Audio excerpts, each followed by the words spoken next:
Coming up on Oakdale Update, we'll meet the new mayor of North St. Paul, Terry Furlong. Our city forester will stop by to talk about the tree giveaway event, and we'll tell you about some upcoming events and important reminders. Stay tuned, Oakdale Update is straight ahead.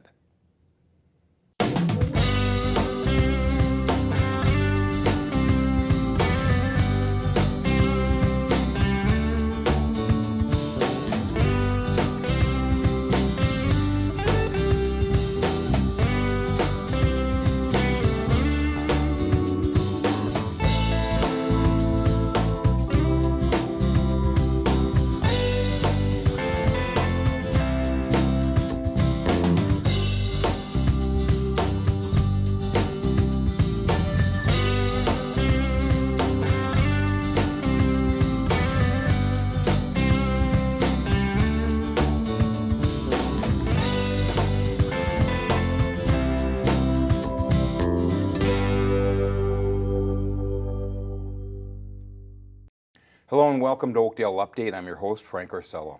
This is the City of Oakdale's news and information program about your community. This past November, a new mayor was elected in the neighboring community of North St. Paul. Longtime Mayor Mike Keene decided not to run for re-election, and former council member Terry Furlong ran and was elected as the mayor of North St. Paul. Mayor Furlong is my guest today. Mr. Mayor, thank you for joining us. You're welcome. Thank you for having me. Well, it's my pleasure. You're our local neighborhood, you know, in your neighborhood, so we're all tied together. Correct. Hey, tell us about yourself, Terry. Well, I grew up actually in Highland Park. Went to Immaculate Heart of Mary for grade school, went to Cretin High School for high school, and then headed up to Bemidji State University, got a degree in business administration with a concentration in finance and also environmental science degree. Wow, yeah. That was back in the day. They didn't even have, I didn't know they had it in those days. What, school or? Environmental studies. Oh, okay. I mean, that was a long time ago. So how long were you on the council? You were on the council here? Council for 10 years. 10 years. Yep. And you also own a business in Oakdale, in actually? Oakdale, correct. I started that when I was 24 years old. Oh, so wow. Just out of college, I started the Furlong's Liquor, and to this day, it's 32 years. That's another story we can get into some other time, but that land that you're sitting on, the building is on, and then right behind it is your grandfather's house? Correct. And your grandfather owned all the property all the way up to Castle School, Yep, is that correct? 80 acres. We can get into that some other time when we're doing a history study. That would be a fun topic. Oh, that'd be great. We can do that. Okay, so what made you decide to run for mayor? Well, it was, you know, as you said, Mayor Keene was not going to run. I've been on the council for 10 years. I just thought it'd be a natural to have someone with the experience to step in his place. So I did run unopposed. So it was not a real hard-fought... it was not a battle at all. A lot of signs? Did you do a lot of door knocking and all that? Nope. That was kind of, it was nice that I did not have to do any of that. So. And you received a lot of votes too. You received a lot of votes. You did fine. And so I have the support from the city. So. Okay, so you've got a lot going on in North St. Paul right now. And let's face it, North St. Paul is an old town, old community, and it's got a lot of things happening in the very near future. And I think as you were a councilman, you had something to do with getting these things off the ground. But now, under your administration, it's going to happen. Yes. So let's talk about some of them, and I'll mention them, and you just give me a quick rundown. Sure. We got the Anchor Block site, which is on 36, and... Yep. So this is one of our biggest parcels that we've been dealing with for the last, many years. Mm-hmm. So we do have 100 townhouses that are going to be popping up this summer. So we're going to have, they'll start with a few of them. There's already signs up, and you can start purchasing them. So it's... Well, they're going to be twin homes or town? So it'll be twin homes. Okay. Twin homes, kind of diverse way it's set up down there. And then the north end, we're looking at another apartment complex that would also is that the Margaret Street project? Nope. No, that's different. Nope. On the north end of the Anchor Block? Correct. So there's a south end and a north end. Oh, okay. So what about the Margaret Street project? What is that all about? So that is kind of in, be another apartment complex, be right across from City Hall. and it's kind of the infant stage right now. So there's really not a whole lot to talk about that, but it would be another market rate apartments with a coffee shop or a restaurant retail underneath. It seems that you're getting into a lot of high rises, and I mean, you just have one down at the West End down there, huh? So the idea is to create foot traffic, to create more population within our downtown. And if you do that, you create the need for services. So hopefully by doing this, and you see it downtown Minneapolis, you see it downtown St. Paul. Yep. You know, now you're going to need a grocery store, you're going to need the coffee shop or whatever. And that was what North St. Paul was originally, and I think you're kind of going back to your roots there, right? Yep. Keep the people there. That's Keep the people there. Excellent idea. Yep. Okay, then the old City Hall site. Yep, so that's definitely going to happen. It's a private investors that have invested into it, local people. It'd be another, I think it's 84 units, market rate apartments with some retail underneath, hopefully a restaurant again. Okay, all the other ones, how are all of them being funded except that one?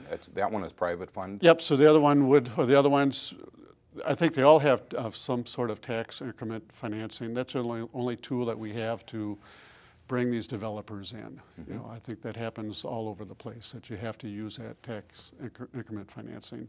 But they will be private developers that will develop the Are they properties. eligible for TIF money then too? Yeah, so that's part of the overall package for them to be able to. There's a lot of controversy about TIF money. What do you think? I think for a small town like us, it's one of the benefits that we can have or can use to entice these developers to come in. Oh, absolutely. And it's worked in Oakdale a lot of times. The Hy-Vee project, I mean, we couldn't do it without that TIF money. Right. So I know there's some people that are upset about that. But you also have a 32-unit senior living development. Yep, so at the old bus garage, which is right off of Century Avenue there, we're going to have a 32-unit senior with memory care. And that's being built right now, so we should look at probably early summer, late summer. Is that right behind the Anchor Bank on? Yep. I've never been back there. I'm going to take a run by there. Yeah. Okay, so now just as a different level here, North St. Paul has programs for energy improvements. You want to tell us about that? I mean, there's loan money. Okay, go ahead. I think you know, every city has got some sort of benefit loan programs for energy. What's kind of neat is, I'm just learning now, is that we can go 100% green for a city. 3M just did it. You saw in the paper. I saw that. So North St. Paul is going to be another municipality that we're going to be able to offer all of our residents 100% renewable. So you pay just a little bit extra, and you'll be able to be 100% renewable. Can you tell us real quick? Could you explain what that means? I mean. So we belong to. We own our own power. There's 11 municipalities that are part of this power company, and we are able to buy power that's renewable. Oh. And then sell it back to our customers. That's it. Yeah. That's basically what it's all about, isn't Correct. it? That's right. And we do have a windmill. Yes. A wind turbine. Yes. I know that people look at it and they go, "What is it? You know, what does it do? Does it supply, you know, a lot of power for the city?" It really doesn't. It's more of an educational piece. Sure. It does supply power, but was it like 300 homes or something like that? Or? I don't think even that. but the idea is there, but right? The idea is there. Correct. Okay, so you have a new city administrator there now. You want to tell us about that? So we had the best administrator in the world. In the world. Yes. Came from Oakdale, good friend of mine, of ours. Yes. Dr. Craig Waldron. Became our city manager. He's the one that actually got these projects going. So, you know, why am I not surprised? Right. So, you know, having him there, but he retired. Yes. We brought him back, and he wants to retire again. Yes. So we have Scott Dudek, who was our fire chief. He also had the role of Public Works back in the day. He was also on the school board. Scott was born in North St. Paul. He bleeds North St. Paul. So Dr. Craig, we're going to go through the process of trying to find another administrator. And a lot of times, those people are right in front of you. Right in front of you. They're right in front of you. Do it from within. Yep, so with his recommendation, he felt that Scott could handle the role. And as we looked at it, it only made sense for us to hire him as. And everything's going well so far? Everything's going very well so far. You know, if I might go back to Dr. Waldron again, he really shines when he's building new things, right? I mean, that's what he did in Oakdale. He was just fantastic. And I think if he had to go into a place that's pretty well all built up and everything, he'd croak. Right. He just couldn't do it. Right. And he told us, he said, you know, Terry, if I was 20 years younger, I would love to do North St. Paul, because North St. Paul is such a gem. Yeah. Okay, so you have a budget. Okay, the budget, your general funding, how did that go? You started out, you needed 15%, and then you people got it down to 8% or so? So that was last year's budget. Yes. Actually, we started out at 29% and brought it down to 15%, and then we brought it down to the 8%. How'd you cut, what'd you do? Well, I think, you know, you start out a budget, it's all your needs and wants and all that. You know, you put together something that, it involves everything.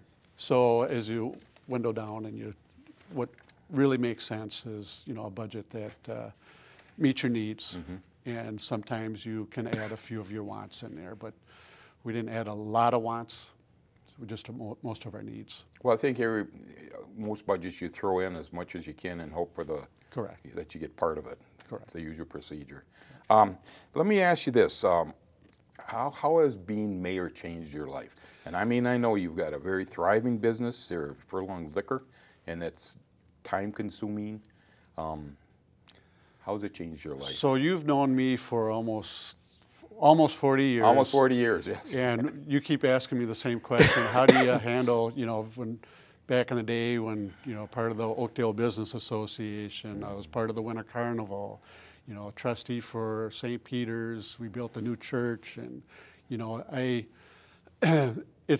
it can be difficult because you want to balance between family, business, and whatever extracurricular activities we do. Sure. So it's the balance between those three. And family always comes first to me, and then it's the business, and then it's balancing the politics. And I'm busy all the time.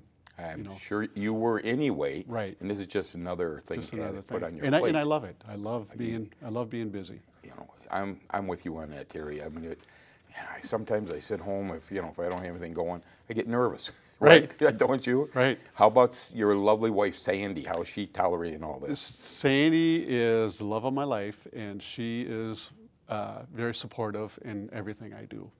And she actually becomes involved with some of the things I do. Yeah. The city stuff? I mean, not so much city. I'm just being able to come to events with me. And you absolutely need her at your side, don't you? I mean, I do. And what would you do? She is a saint. Absolutely. Her first job as the mayor's wife was she redid City Hall, decorated it, and oh, she did. No, everybody kept asking, "You should redecorate City Hall." No. But you were active at St. Peter's Church too, and that's you had so many things going. But your business too, you have to be on top of that. And you're in business with your brother on that one, right? Correct. So how's he tolerating you? I'm sure you're taking a little more time off. Yes. So the balance is between, I definitely had to get his permission to do this. Absolutely. Your partners, you're even equal partners, right? And he understands that he will need to fill some gaps at some time. So absolutely. Very supportive. So far, have you had to do any dealings with Oakdale at all? So what I'd like to do is annex Oakdale into North St. Paul. Hey, we've been talking the same thing about annexing North St. Paul. Yeah. Your mayor, Paul Ranke, and I are good friends. Absolutely. And so we were able to do things together. But I would say, yeah, I just love being the mayor. And I forgot what the question. What was the question? Have you had any dealings with Oakdale? Not yet, but it'll happen. Correct. I mean, it'll happen because you're so close. And then the other thing, of course, is 622. We're all in the same school district. Right. And lots of stuff going on in that one, and Right. we're gonna. I'm gonna have to get Christine back. Yeah. There's a superintendent here because there's all kinds of stuff happening. Right. They're doing Big article in the paper last week article. about that, gosh. And I just had her on the show here about 2 months ago, and we didn't even get into all of that. That's coming up. Okay, I got one last question. We're running out of time here, Sure. but what are your personal goals for North St. Paul in the very near future? So it's development. It's we started this. Dr. Craig started this development, and I want to finish it. Yes. That's my biggest goals. Our parks are.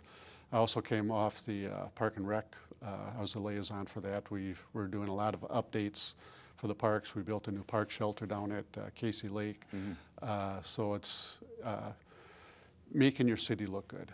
Mm-hmm. And it is. It's an old community, and you're going to bring it up to snuff. Yeah. And just for curiosity, in case some of your audience doesn't know this, you have low-interest loans for remodeling houses too, don't you? Yes. Your own houses, right? Yes. Yep. We have a program for that. And people do use that.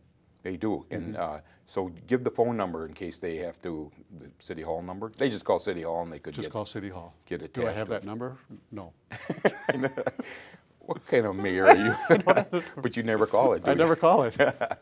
Terry Furlong, I want to congratulate you on your hard-fought victory. Thank you. And listen, my old friend, I want to thank you for joining us on Oakdale Update, and I wish you the best of luck. Thank you, Frank. If you ever need me for anything, you just give me a holler. And I'll do that. I will do that. Thank you, Terry. Thank you. In just a few minutes, I'll be joined by our city forester. First, I want to tell you about the upcoming annual spring meeting put on by the Oakdale Police and Fire Departments. Topics discussed will include spring weather hazards, fire prevention and safety plans, urban coyote management, and violent encounters. There will be door prizes and refreshments. The annual spring meeting is Saturday, April 6th at 9 a.m. at the North Fire Station at 5000 Hadley Avenue North. Please RSVP by April 1st to Officer Michelle Stark at 651-702-5204. It's time for a short break. We'll be right back.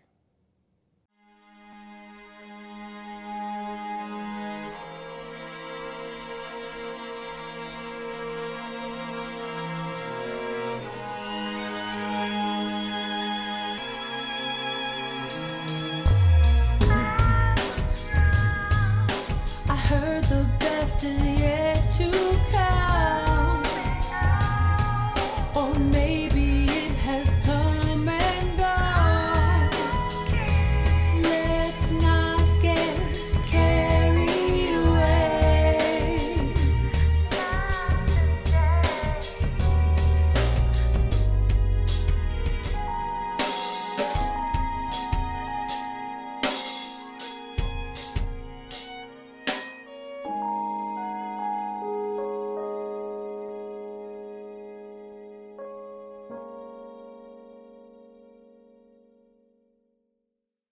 Welcome back to Oakdale Update. I'm now joined by our city forester, Loren Cota. Loren, thanks for joining us on Oakdale Update. So tell me a little bit about yourself. Tell me your history. I was born and raised in New Brighton, went to Mounds View School District, went away to college, got my forestry degree from the University of Montana, Missoula, spent some time in Maine and Alaska, and now I'm back. Where did you work before you came to Oakdale? My immediate previous job was with Northern Metals, actually, in St. Paul. It was kind of during the crash, and I lost my job, and I got a job at Northern Metals. Okay, how long have you been with Oakdale now? 10 years now. 10 years. Has it been that long? Yep. So I was on the Public Works crew as a 49er operating engineer for 8 years. And then the city forester moved on, and I applied for his position and got it. And that's been 2 years now. So you have a degree in forestry, is that correct? Correct. Okay. So you are our city forester. What does that mean?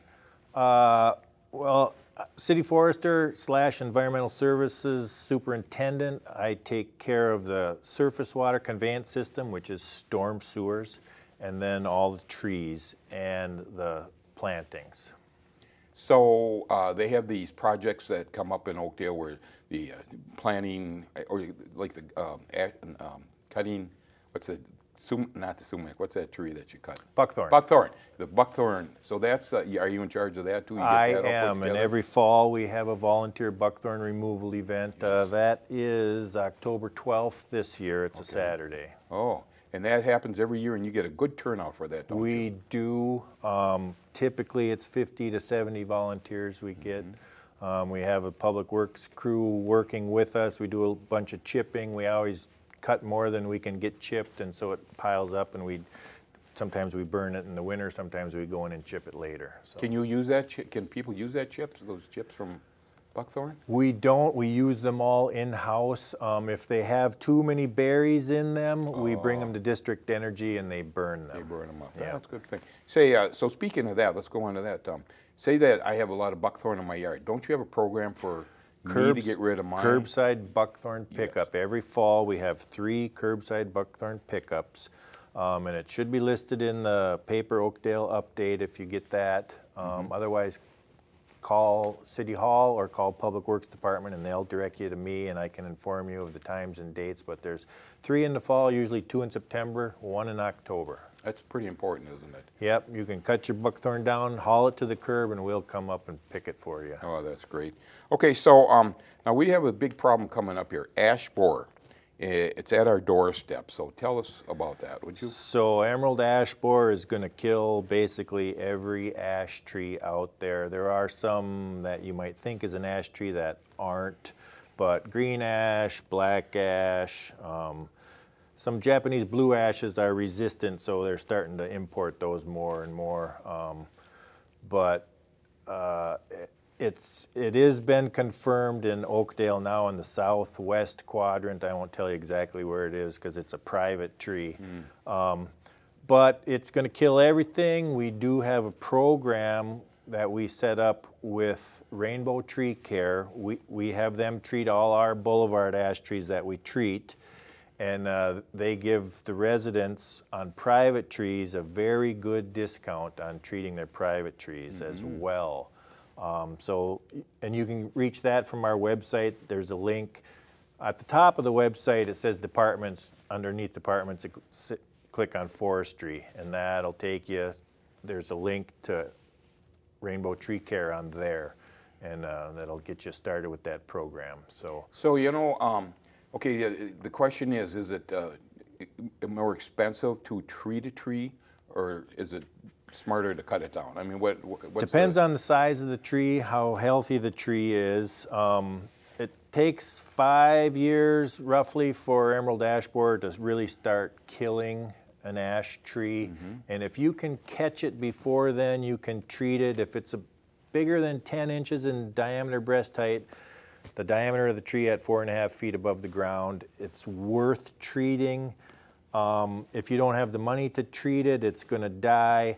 You don't have to treat them, but it's certainly worth it benefit-wise.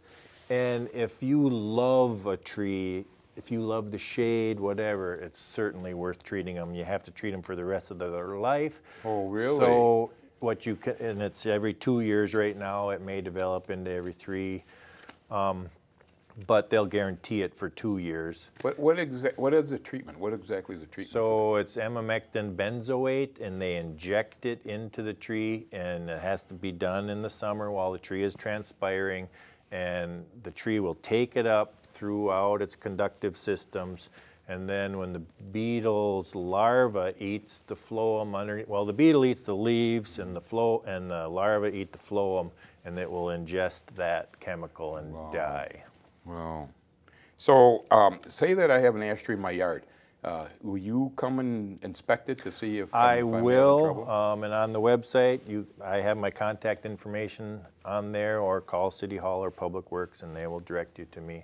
And I will come and inspect if you think. So even if it's not an ash tree, if I have a tree that's a problem tree, Yep, can you come yep. up and see And it? I'm often so busy that I can't do it immediately, but I will. But someplace down the road you'll get to it, is that Yes, correct? yep. That's good. Okay, so Arbor Day, this is a big deal in Oakdale for I don't know how many, 30 years I suppose we've been doing this. Arbor Day is a tree giveaway. What is that all about? Tell And us, if I people. remember correctly, I think this might be the 46th year. Is that right? Pete Gratzky Wow. got it all going. Yes. The Arbor Day Spring Tree Giveaway is on April 27th this Okay. summer. We give the tickets away at 9 o'clock. We start giving the trees away at 10 o'clock. There's always a line for the tickets. We give away about 200 trees. This year, it always changes, the species always change last minute on availability, but this year so far we have a Kentucky coffee tree, northern catalpa, balsam fir, and Asian pear. That Asian pear, does that do well in this northern climate? It does. It's a hardy pear, and it's somewhat self-pollinating. That's why we picked it. Is it a edible? It is edible, yes. Really? You'll find them in your grocery stores. Oh, I didn't know that. Okay, so who qualifies for these tree giveaways? Any Oakdale resident. You have to, and you have to show your license, I believe. Is that correct? Yes, correct. Okay. All right. And then you will have master gardeners available for Master gardeners telling will- people how to plant these, huh? Yep, master gardeners will be there. You get advice from them on, well, they'll prune the root system for you to prep it for planting. They can. They're all bare root, aren't they? They are a bare root tree, and they, except for the spruce, will be potted. And they will tell you how to plant it correctly. And the bare roots will dip in a water gel solution and bag it to keep those roots moist. So if I'm clear on this, the biggest mistake people make is usually they plant it too deep. Is that correct? That is correct. There's a root flare, and where the first large roots come off the stem and start flaring to the side. You want that just a hair below ground level, maybe a quarter inch or less below ground level. Otherwise, if they get too deep, they get girdling roots, and what happens is the roots strangle the tree. Unbelievable. It takes 15, 20, 25 years, Yep. but that tree should last 150 years. Yep, but it isn't going to do it. Okay, so we got one other thing, tree planting projects. That's May 9th, I believe. May 9th. So yeah, every year we have a spring planting, and that is May 4th. May 4th, oh, Yep. okay. And yeah, it's a volunteer event again, and we usually get a pretty good turnout, 50 to 75 volunteers. And this year it's in Oakfield Park. It's phase 2 of the Oakfield Park planting on Helena Avenue there. And that starts at 8 o'clock. Okay. And you can contact me to if you would like to participate. Okay. Well, that's good. We covered a lot of stuff today, and so we're out of time. But I want to thank you for joining us. on Fortunate, Oakdale I have Update. so much to talk about. I know. I could have you on for a whole program. I understand. But we're good. I want to thank you for joining us You're today. welcome. Nice Okay. being here. Yep. We're almost out of time, but first, here's some upcoming events.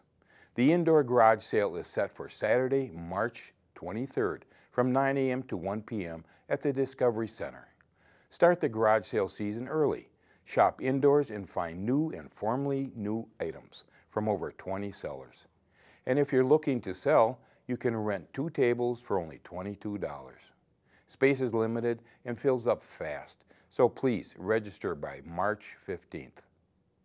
Also coming up soon is free document shredding event at the City Hall parking lot on Saturday, April 27th from 8:30 to 11:30 a.m.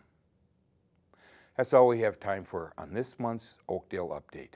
For everyone at the City of Oakdale, thanks for watching.